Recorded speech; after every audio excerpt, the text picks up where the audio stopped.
It's April 1945, and the sun is setting on Nazi Germany. American and British bombers have rained destruction on Berlin. The Red Army is 20 miles from the capital. Battered German armies continue to resist the Soviet advance, and hungry civilians struggle to survive. Some Berliners make plans to escape, others prepare for the end. Despite the bleak situation, the Nazi high command remains fanatically devoted to the final victory they claim is near. For the people of Berlin, there will be no final victory. Instead, it will be an apocalypse. The story is well known: the savage combat, the suffering of civilians, and of course, the drama of the Furtwängler. Das war ein Befehl! Der Angriff Steiners war ein Befehl! Wer schickt Sie, dass Sie es wagen, sich meinen Befehl zu widersetzen? Soon the streets of the capital will become battlegrounds, and an estimated 120,000 Berliners will die before Nazi Germany is finally immolated on the pyre of the Reichstag. Strangely though, amid the collapse of the Nazi capital, an orchestra could still be heard. It was funeral music for a doomed city, the soundtrack for a fading Third Reich. This was the final performance of the Berlin Philharmonic, the orchestra that played for the end of the world.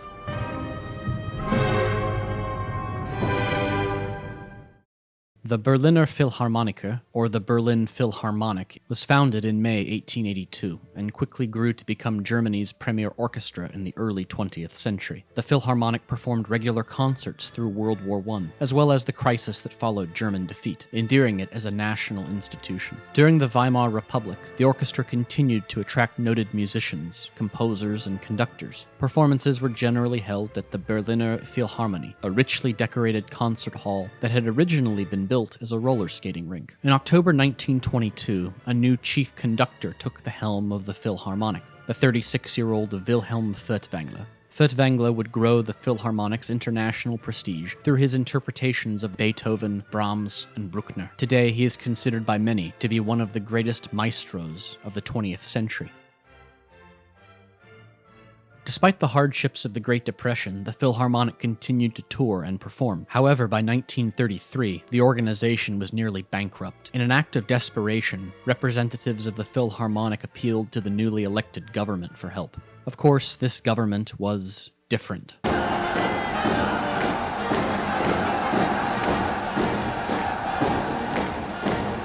Propaganda Minister Joseph Goebbels became the new patron of the Philharmonic in January 1934. This guaranteed the artists a paycheck and kept the lights on at the Philharmonie, but intertwined the orchestra with the Nazi state. The Philharmonic had become the Reichsorchester and was now an organ of the National Socialist regime. Nazi policies affected the Philharmonic from the very beginning, due to the party's control of public art. Certain musical styles were condemned as degenerate, offended National Socialist tastes, and were considered un-German. These included jazz, swing, and other popular music. The works of Jewish composers were outright banned. The working relationship between the Nazi Party and the Philharmonic was also complicated. Despite being the state orchestra, only about 15 members of the Philharmonic actually joined the Nazi Party. Principal conductor Furtwängler considered himself a non-political artist. He never joined the party, refused to give up his artistic independence, and featured Jewish soloists in his concerts. Tensions between the conductor and the party boiled over in 1934, when Furtwängler publicly defended German artistic freedom and rejected Nazi standards of taste in a newspaper article. Party bosses would bully Furtwängler into resigning from his post at the Philharmonic, but he would return the next year as a regular guest conductor. In 1933, the Philharmonic had 101 members, 4 of whom were Jewish, most notably the concertmaster, violinist Shimon Goldberg. Furtwängler insisted the Jewish musicians remain in the orchestra and tried to protect them from pressure by the Nazi state, but political and social persecution made life in Germany nearly unbearable for them. By 1935, all of the Philharmonic's Jewish members had left the country. In addition to regular seasons and extensive European tours, the Philharmonic would be called upon by the Nazi state for propaganda purposes. The Philharmonic would play at the Nuremberg rallies, the Führer's public birthday celebrations, and the opening ceremony of the 1936 1936 Berlin Olympics. Despite Nazi control of all German cultural institutions, Wilhelm Furtwängler remained elusive and uncooperative. He refused to perform the Nazi salute, conduct Nazi anthems, or lead the Philharmonic at state events. The party's response to his behavior was divided. Heinrich Himmler, the head of the SS, wanted to ship Furtwängler to a concentration camp, stating that there is no Jew, filthy as he may be, for whom Furtwängler does not stretch out a helping hand. Alternatively, Goebbels referred to the conductor as a national treasure and kept trying to claim him for propaganda use. In 1936, Furtwängler was offered the job of leading the New York Philharmonic. The government was quick to remind him of Nazi immigration law. If he left Germany, he would never be able to return. This kept the conductor around for the time being, but might not have been a guarantee forever. So Goebbels made a move the proud Furtwängler couldn't resist. Enter Herbert von Karajan, conductor of the Vienna Philharmonic. The young, charismatic, and dynamic Austrian was Furtwängler's antithesis. Karajan was also a Nazi party member and had no scruples about fulfilling the state's artistic demands. Goebbels would pit the two conductors against each other. State media praised him as Das Wunder Karajan, the Karajan miracle. Of course, this rivalry was completely artificial. Goebbels permitted Karajan just enough glory to make Furtwängler anxious, but never enough to supplant the man who remained the Reich's favorite conductor. With Karajan waiting in the wings, Furtwängler would stay in Germany to protect his artistic vision, though he still refused to be a puppet for the regime. Even as late as April 1944, Goebbels would complain about Furtwängler in his diary, writing that, "Furtwängler has never been a National Socialist, nor has he ever made any bones about it, which Jews and immigrants thought was sufficient to consider him as one of them. Furtwängler's stance toward us has not changed in the least." World War II began on September 1st, 1939, with the German invasion of Poland. From the start of the conflict, Goebbels made sure the artists of the Berlin Philharmonic were exempt from military service, classifying them as essential to the state. The Philharmonic was also able to tour the European continent, entertaining pro-Axis audiences and German troops. The Philharmonic's poster child during the war years was Gerhard Taschner. Furtwängler chose the 19-year-old violinist as the new concertmaster in 1941. Taschner's youth and energy would draw major crowds, eager for music and entertainment, amid the worries and hardships of the war. Even though they were the highest-paid musicians in Germany and protected from military conscription, the Philharmonic was not untouched by the war. Touring occupied Europe was exhausting and dangerous, while life in Germany would become defined by air raids and deprivations. Berlin would be routinely bombed by the Allies beginning in November 1943. Evening concerts were shifted to the mid-afternoon to avoid nighttime raids. Evacuation information was printed in concert programs. 6 members of the Philharmonic would be killed in bombing raids or take their own lives during the war. More than 1,000 flying fortresses sweep out from their bases in England to hammer the German capital. The stern voice of retributive justice comes to Berlin in the heavy drone of bombers. From Berlin went the orders which wreaked havoc in Rotterdam and Warsaw. From Berlin also, Germany watched without pity the agony of those millions of refugees whom war turned into sad armies of the uprooted and dispossessed. Today, the wheel has turned full circle. Berliners are undergoing the ordeal to which they unprotestingly committed the great cities of Europe. Another victim of Allied bombing was the Philharmonie itself. The night of January 30th, 1944, hundreds of Royal Air Force bombers devastated the city. British phosphorus bombs struck the Philharmonie, destroying the concert hall, along with most of the orchestra's instruments, music, and other equipment. Even as the war dragged on, Goebbels remained obsessed with using the Philharmonic for propaganda and continued to spar with Furtwängler over control of the orchestra. In 1940, Walt Disney released Fantasia, an animated film featuring the Philadelphia Orchestra. Goebbels did not want to be outdone by Mickey Mouse and ordered the production of a movie about Beethoven, which later became a movie about the Berlin Philharmonic. The finished film, simply called Philharmonica, was released in December 1944. The plot was thin, focusing on a fictional love story interspersed with concert footage. There was also a featured appearance by Richard Strauss. Well, sort of an appearance. The piece was recorded by the Philharmonic. Then Strauss was filmed conducting in front of a rear projection of an audience, and the two scenes were edited together. Well, we can fix that in post too. Look, don't underestimate post-production magic, Chip.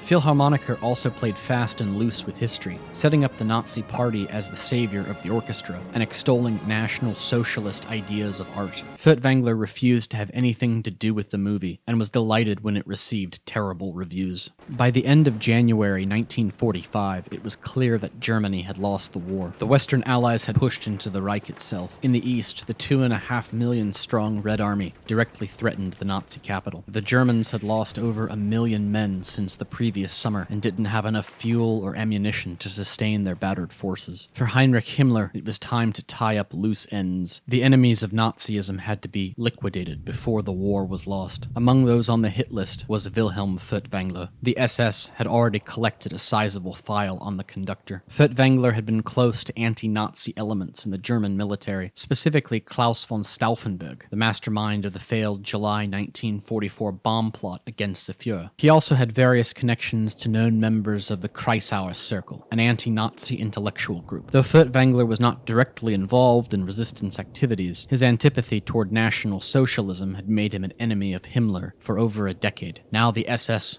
were closing in, but Furtwängler would be saved by an intervention from within the party. Sie sind ein großer Geniespeer. Albert Speer, the chief Nazi architect and minister of armaments, was also a fan. He warned Furtwängler of the danger and told him to flee the country. Still, the conductor was hesitant to go, not wanting to abandon his musicians. Speer promised that he would use his clout in the party to protect the Berlin Philharmonic. Only after this guarantee did Furtwängler agree to save himself. Following a concert in Vienna on January 28th, Furtwängler claimed to have suffered a concussion, which would delay his return to Berlin. On February 7th, he slipped across the border into neutral Switzerland, where he was reunited with his wife, Elisabeth. He would wait out the rest of the war from the safety of the Alps. The maestro would not be on stage when the curtain fell. By April 1945, the situation in Berlin was critical. Allied bombs had taken a devastating toll. The Luftwaffe had abandoned the air defense of the city due to loss of planes and lack of fuel. Overstretched German armies couldn't resist the Soviets in the east for much longer. The Nazi high command had retreated to the Führerbunker beneath the Reich Chancellery Garden, where the situation was becoming more unstable each day. Feiglinge! Verräter! Versager! Mein Führer, was Sie da sagen, ist ungeheuerlich. Die Generalität ist das Geschmeiß des deutschen Volkes! Sie ist ohne Ehre! Every available Berliner was ordered to the defense of the city. Men ages 16 through 60, who were not already in military service, were drafted into the Volksturm, a recently created home guard. Anyone caught fleeing or promoting defeatism by saying the war was lost was liable to be hanged or shot. In early April, Goebbels forced the members of the Philharmonic into the Volksturm, intending that they be used in the final defense of Berlin. Albert Speer argued against putting them into combat, knowing they were musicians, not soldiers, and their lives would be thrown away uselessly. When Speer asked Goebbels to spare the Philharmonic, the propaganda minister replied that, "I alone raised this orchestra to its special level. My initiative and my money have made it what it has become, what it represents to the world today. Those who follow have no right to it. It can go under with us." Speer would not see the Philharmonic annihilated, so he put his own discreet plan into action. He ordered all the musicians' military files to be destroyed and arranged to evacuate the Philharmonic to Bavaria. There they would await capture by the Western Allies instead of the vengeful Red Army. The escape would come after one final concert, performed at Minister Speer's special request. There are many legends surrounding this concert, from the pieces that were performed to the fate of the musicians. No printed program has turned up, while memoirs and secondary sources offer different performance dates. Anthony Reed and David Fisher, in The Fall of Berlin, say March 28th. A 1956 historical pamphlet published by the Berlin Philharmonic says it was on April 8th. Albert Speer's memoir, Inside the Third Reich, says April 12th. If this seems confusing, well, Berlin was a confusing place in the spring of 1945. In researching this topic, I had the good fortune to correspond with Berlin Philharmonic archivist Katja Wobele, who generously shared the Philharmonic's mid-April 1945 records. They show that this concert for Minister Speer took place on April 11th. The discrepancy in Speer's memoir might be connected to his hearing news of Franklin Roosevelt's death, which was on April 12th. The performance was held in the Beethoven Hall, a mostly undamaged venue next to the ruined Philharmonic. Despite the risk, Speer arranged for the lights in the hall to be turned on for the 5 p.m. concert. Still, the heating didn't work, and the audience wore overcoats. Philharmonic regular Robert Heger conducted. The program opened with a bang, the finale from Wagner's Götterdämmerung. The opera's title is a German translation of the Old Norse Ragnarok, a mythological final battle that ends with the deaths of the Norse gods and the destruction of the world. Soprano Gertrud Rugner sang the role of Brunhild. In the opera's finale, Brunhild takes her own life by throwing herself on her beloved Siegfried's funeral pyre. After her immolation, Valhalla, the hall of the Norse gods, is destroyed by fire and sunk into the sea. This was followed by Beethoven's Violin Concerto in D major. Gerhard Taschner's violin would be heard one last time in the Third Reich. The final piece was Anton Bruckner's Symphony No. 4, nicknamed the Romantic. It was one of Wilhelm Furtwängler's favorites.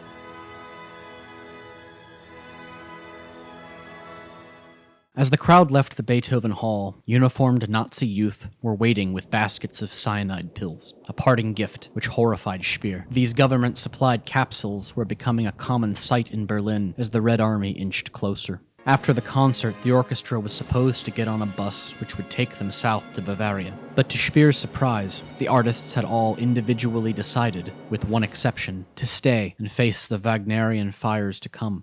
Gerhard Taschner was the only one to flee. The concertmaster, along with his wife and 2 children, as well as the daughter of another musician, hopped in a car and were driven to Bavaria by Speer's adjutant. They would be captured by the U.S. Army a few days later. But this wouldn't be the Philharmonic's final bow. The orchestra's archives show several more concerts before the end came. Just 2 days later, on April 13th, the Philharmonic performed at Berlin's Olympic Village. On April 14th, they were back in the Beethoven Hall for a performance of Brahms' German Requiem, a suitable piece of funeral music. 2 more concerts were held on April 15th and 16th at the Olympic Village, both with the same program, the final piece being Richard Strauss's Tod und Verklärung, Death and Transfiguration. On April 20th, the Red Army opened up on Berlin with heavy artillery. It was the Führer's last birthday. For the next 11 days, the capital would be decimated by Soviet shells, rockets, and tanks. On May 2nd, 1945, Berlin surrendered to the Soviets, and the red flag flew over the burned-out Reichstag. By this point, the Führer and many of his inner circle had taken their own lives. Germany finally surrendered on May 7th. The war in Europe was over. The Third Reich was no more, but the Berlin Philharmonic was back in action by the late spring of 1945. On May 26th, a crowd packed into Berlin's Titania Palast, a mostly undamaged movie theater. The program was a clear break from the National Socialist past, featuring pieces by Mendelssohn, a German Jew, and Tchaikovsky, a Russian. While the concert was welcomed by Berliners, the civilian audience had to put up with Soviet officers, coming in late, talking loudly, and waving pistols around. As soon as the war in Europe ended, the victorious Allied powers began an intensive denazification program. Physical reminders of National Socialism were destroyed. Anyone with political or military associations during the Nazi period was interrogated to determine their complicity in the former regime. To hasten this process, the Philharmonic cut ties with 6 members who had joined the party. They also performed for American troops in the Berlin occupation zone. Wilhelm Furtwängler would be put through his own denazification hearing in December 1946. The tribunal admitted that Furtwängler never joined the Nazi party and helped persecuted Jews escape the country, but they were not convinced he wasn't a collaborator. A nervous, stammering, and weary Furtwängler defended himself as best he could, stating that, "My attitude towards the Nazis from the beginning was clear. I only wanted to continue a career which I started 10 years before 1933, when the Nazis came. Goebbels told me that I could stay in Germany as an unpolitical artist. This I did. I've never conducted in a conquered country. I didn't want to follow tanks into other people's countries. Where was the music of Beethoven more needed than in Himmler's Germany? I am no more guilty than a potato dealer who continued to sell potatoes in the Third Reich." The Allied Denazification Committee would find Furtwängler not guilty of collaboration. He resumed his internationally successful musical career and returned to conduct the Berlin Philharmonic in the post-war era. Despite Despite his acquittal, Wilhelm Furtwängler remains controversial today. To some, he was an artist who stood against Nazism and saved Jewish musicians targeted by the regime. To others, he was one of many Germans who did the best they could under the circumstances, limited their participation in the system, but were still contaminated by having been a public figure in the Nazi era. Unfortunately, there are those who see him as nothing more than the Third Reich's court composer. Furtwängler died in November 1954, his legacy unable to escape the specter of the past. But the show must go on. 1 month after Furtwängler's death, the Berlin Philharmonic elected a new chief conductor. Herbert von Karajan was back. After waiting in the wings since 1938, he returned in triumph to the Philharmonic, where he would remain at the helm until his death in July 1989. He remains one of the most famous men of 20th century classical music, and his work can be heard on hundreds of recordings, from the Deutsche Grammophon catalog to Stanley Kubrick's 2001 A Space Odyssey. Amid the tension of the Cold War, a new Philharmonie would rise in West Berlin, opening in October 1963. The angular, futuristic structure was a complete departure from the style of the former hall. Since the fall of the Berlin Wall and the reunification of the country, the hall has become a symbol of a new Germany. This unique, musically powerful building remains home to the Berlin Philharmonic, the orchestra that once played for the end of the world.